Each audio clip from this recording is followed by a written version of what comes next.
Hello guys, and welcome back to Seven Aligned Podcast. Yet again, we return to the walls of this bedroom to speak about something that captures my attention. And today's episode, we will be talking all about Samhain, Halloween, and the pagan celebrations of this time of year. So, for anyone watching, happy late Halloween, happy November, happy autumn, happy fall. I come with this episode to explore what this season invites us to do and how we can see that historically through humans and history and culture and celebrations. So to start all of this, let's start at Halloween. Happy Halloween.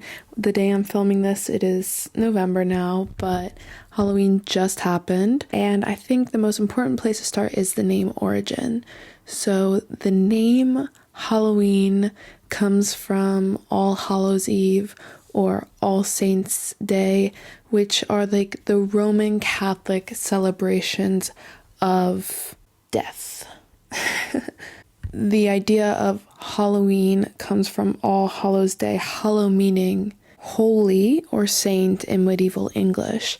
Traditionally, in Roman times, November 1st was a feast for the saints, and Hallows Eve was remembrance for the dead or the martyred. That's where the name Halloween comes from. The tradition of Halloween and how it is celebrated is actually older than the Romans. A lot of traditional Halloween celebrations, even in today's times, we see sewed in the celebration of Samhain. We only see Halloween as it is like modernly celebrated within the Roman Catholic society after 50 AD, and that is after they colonized and conquered Celtic Britannia. So let's jump over to Samhain. What is Samhain? If you've never heard, Samhain is one of the major celebrations of the pagan holidays, the pagan year, and it happens from October 30th to November 2nd. It is believed that it is the thinnest veil of the year. Samhain, in the ancient Celtic pagan sense, was also a celebration to welcome in the darkness of the year. This whole time was meant to be a reflection of the abundance of summer and the abundance of our harvest, and also the preparation for the darkness of the year. You may sometimes hear the fact that this is the pagan New Year, and in some ways I think that is true. Autumn invites us to leave things behind that are heavy in order to sit in stillness and then again allow the cycle of fertility and creation to find us in March when the sun arrives again into the hemisphere. In ancient Celtic times, the major traditions included bonfires, harvest feasts, and wearing of masks to scare off the spirits that are closest to the earthly realm. And because the realm is so thin, it is the perfect time to honor the ancestors and remember the ancestors and honor the cycle of death. I think like this is the time of year to really recognize the fact that nobody lives forever, nothing lives forever. Even the trees fall off the branches, the cycles are continuous and they never stop until they do. So we kind of move back into post-50 AD Roman Catholic celebrations now. Again, in Roman Catholic tradition, there are 2 days. There is All Saints Day and All Souls Day.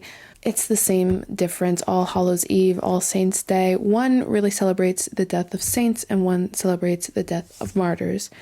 Now, if we don't remember history class, who was under Roman Catholic control? Well, most of Europe, but especially the Spanish at this time. So in medieval Spain, we see the tradition of celebrating All Hallows Eve and All Saints Day by bringing offerings to the graves, including flowers, candles, wine, and pan de animas. Yes, you heard that right, spirit bread, which blew me away when I learned in the research of this episode, because I talk about specifically medieval Spain. So we can move into our next segment of this episode, which talks about Dia de los Muertos and how we celebrate Halloween and Dia de los Muertos and All Saints Day and all of this stupid holiday autumn celebration in a different part of the world, in Mesoamerica, in Mexico specifically. So Mesoamerican Mexican history is really interesting because clearly their indigenous history has a different take than the rest of the world.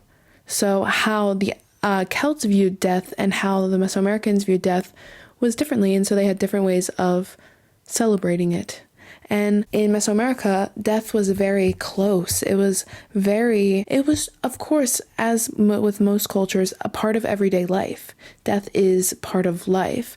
Because of this, we see the immersion of a whole new holiday and a cultural mixture of all of these different ideas between death and the spirit realm and autumn and the changing of the seasons in the Northern Hemisphere. And from that is born Dia de los Muertos and today's celebrations. The idea of Dia de los Muertos is also this belief that it is the closest that the spirit realm is to the earthly realm in the year, and that spirits can awaken for 2 days and roam the earth, and therefore offerings and celebrations and drinks and also the wearing of costumes has become traditionalized, but happens in Mexico from the 30th to the 2nd, really. We also see ofrendas in everybody's family homes, which honor their past family loved ones and the remembering of their ancestors, their martyrs, and the saints of their own lives. So now I guess we get to touch on Americanization of Halloween and what capitalism does to paganism in a way, in Catholicism too, what capitalism does to religion. I find it interesting because I know the United States specifically has a lot of Celtic ancestry and mysticism woven inside of it simply because of the land, if not also because of the culture. So the way that Halloween has manifested in the United States is different than in Mexico, not only because of the difference in cultures, but also the difference in rooted traditions. In Mexico, All Saints Day came from a very Catholic point of view from the Spanish colonizers, and therefore like the 2-day celebration of both the Catholic Church and death and like offerings is still the basis. In the United States, it's become a bit looser, and we had this idea of trick or treat, and also of like the trickster idea, and how the ghouls are out and you should be a little scared, because we have much more of the Celtic influence. And listen, it's a mystic place, and when you're dealing with paganism as a religion, you're dealing with it as someone who believes in the mysticism of nature, of wind, of creation, and what can be born out of that. So this is why we see the major commercialization of costumes in America, for example, because wearing a disguise was innately a part of Samhain tradition and has made its way to America and been bought by the machine. We also see this tradition of bonfires, this tradition of feasting, think about it, the tradition of feasting on candy. I mean, it's bought by the machine, but it's pretty much a parallel to the tradition of feasting on whatever you grew at the end of the autumn harvest while you prepare for winter, where you have to like stretch and ration your food until you can plant again. Everything is a parallel to everything in my book. Humans saw trees changing color and dropping their leaves. They saw the sun fall out of their sky and winter breath take over, bringing them chill and fright. And you're trying to protect yourself from that, from starvation, from famine, from war, from all of these things in whatever ways you can, whether that's praying to God and your martyred brothers and sisters, or whether that is, keeping the fire lit all winter long. It just takes different manifestations. The last tradition that I would like to touch on in today's episode is actually Dawali, which is a Hindu celebration, largely celebrated in India by different religious groups. But Dawali is the festival of lights that also takes place in late October or early November. So on the other side of the world, we see a similar celebration occurring that still honors this reflection of light and darkness in life. If anything, I think this innately proves just how closely humans are meant to work with the seasons. All Saints' Day, all Martyrs' Day, all Hallows' Eve, whatever you want to say, put aside, the belief that the veil is thinner at this time of year, you can believe it or not, I think the veil does thin during both equinoxes, the autumn and the spring, because we see a lot of renewal and a lot of death. And that is innately what energy is in a way, if it's constant and it's not to be created or destroyed. But even if you don't want to subscribe to any one belief, tradition, if you're like me, you can just subscribe to all of them. Just do them all, and then you can't be doing one wrong because you're doing everything. What you can do is you can take some time to enjoy autumn and fall for all of its colors. Go for a walk in nature, eat some local produce, connect with the earth. I also think that's something that we forget. We're so removed from like the food cycle that we don't realize that different vegetables are ripe now, different vegetables are ready for harvest at different times in the year. But once the first frost occurs, not many vegetables or fruits or anything is really going to be growing until spring again. If you look at that for plants, how can you reflect that into your life as a person? What can you do to honor all of the abundance that you have had and has occurred in your life for this last year? And also, what can you give up and let die, and cycles can you close out? The next question after that is, what are the cycles that you hope to renew when springtime comes? Because the darkness is time for reflection. The darkness is time for stillness. We are now invited to enter the winter season and rest. We've done our work and we can continue to create in the comfort of our homes. That's why I changed position. I wanted some warm lighting behind me to really give the vibe that, like, you know what? It's not that serious. And also, we're forever changing, so take it as it comes. And the best news is, it's not like this energy really fades away. At least in the United States, we have Thanksgiving at the end of November, which is another amazing opportunity to feast, spend time with loved ones, honor the changing of the season, and really just come home to self. You know, in the essence, I know Thanksgiving has a lot of history and it's now Indigenous Persons Month in the United States as well, so we'll talk about that. But in Americas, we also see the major tradition of pumpkins with Halloween, and pumpkins and calabaza is innately American. So this is the mixing of cultures that I talk about. You can't take one thing from another without it changing. You can bring the Samhain as Halloween over to United States, and you can change the costumes, and you can change the vegetable, but the vegetables that were being feasted upon by the indigenous people will be celebrated and continue to be celebrated. And we see this in the cornucopias, and we see this in the pumpkins, and we see this in the corn mazes. You can't get rid of them.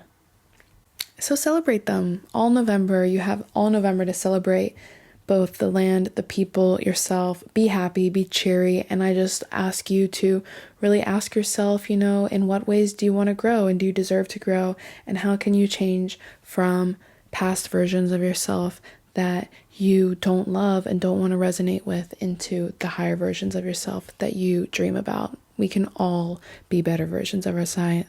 We can all be better versions of ourselves. Kindness is free. And if you don't want to celebrate on Thanksgiving, I do give you 2 dates that you can possibly celebrate in November. We have a full moon coming up on November 5th. This is the perfect good opportunity for you to release. Full moons are great times for you to release. It's also going to be super full moon, so it's going to be pretty big in the sky. Take time on the 5th to think about what you want to let go of. Just think, you know what? I had a great year. Give gratitude. I am grateful. I'm not bringing this into 2026. I'm not bringing this into 2026. I'm not bringing this into 2026. Start it now. Start it now. Why not? Why not? Why wait till New Year's? Become the better you now. And also, November 20th is the new moon of this month. New moons are great for manifestation because it's empty and it will swell. So on November 20th, you can write down a bunch of stuff that you're hoping to bring into your life for the next month and for the next year. And you will reap in the abundance of the holiday season, I swear to you, because then you tradition. And in a different episode, we'll go more into Yule, of course. But really, this time frame only lasts for 2 months. It goes from November to December 22nd, really. So it goes for a month and a half, 2 months if you stretch it. And it's this darkening of the sky. We're getting increasingly darker and darker and darker and darker until we reach the darkest night of the year, which is when we celebrate Yule, right around the corner from Christmas. And in Yule, you'll celebrate light re-entering the sky again, and it slowly gets lighter and lighter and lighter and lighter until we hit the spring equinox. So, as you see, it is all just a circle of repeating cycles, and every autumn you will be reminded of who you were last autumn and asked who you want to be next autumn. So work with this energy, and there's a little history for you. I hope it perked your ears up. I hope you learned something new. And I have so much going on right now. I am here to be and create. So I am available on a bunch of different social medias. They will all be down below. I have a bunch of different side hustles that will be down below, and they include Instagram, Patreon, Substack. What else do I have? Of course, my regular YouTube channel, and I'm working on a book, but that's for another time. So I hope to see you soon again here, and happy autumn, guys. That's where we'll end it off here. Do something to honor yourself today because you deserve it. All right, until next time, ciao.